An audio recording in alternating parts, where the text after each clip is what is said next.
në Shqipëri po vërtitet sot rreth ngjarjeve të njëjta dhe kjo ka lejuar ndërkohë që shoqëria të hyjë në psikologjinë e qëndrimit në vend numro. Një shtet apo një komb i cili nuk e ka zhvillimin e tij si ecje përpara, krijon tek qytetarët ndjesinë e monotonisë që të çon tek frika e individit me pyetjen: çfarë do të bëj unë këtu? Monotonia është koncepti që na tregon mungesën e varieteteve edhe të gjërave të reja në një jetë qytetare. Në thelbin e vet, monotoni quhet jeta kur ajo është përditje e njëjta, sepse rrënja e saj mono do thotë e njëjta. Dhe përgjigjen e brendshme ky individ sigurisht që e ka.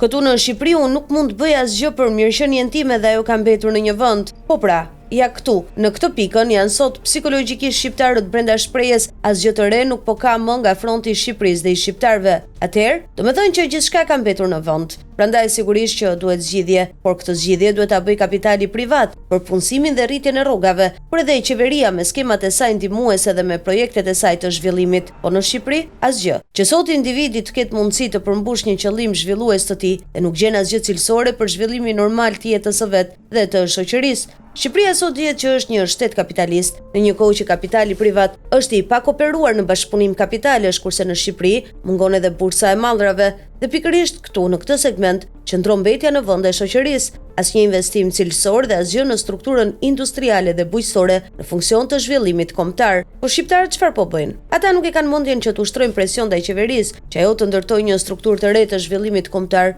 dhe prandaj ata kanë gjetur rrugën e emigrimit, do të thënë punësimin e tyre në vendet e Bashkimit Evropian, por deri diku edhe në Amerikë. Por çfarë ka sjell kjo në Shqipëri?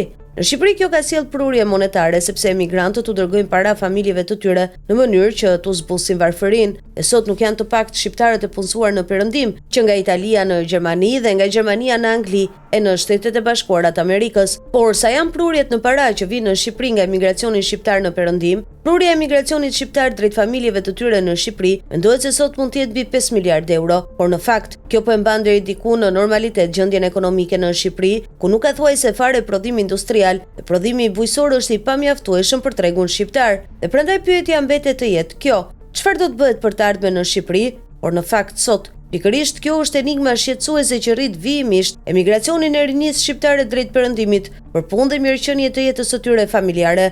Prandaj kjo është sot gjendja jonë shoqërore. A ka mundësi qeveria aktuale ta ndryshojë këtë gjendje?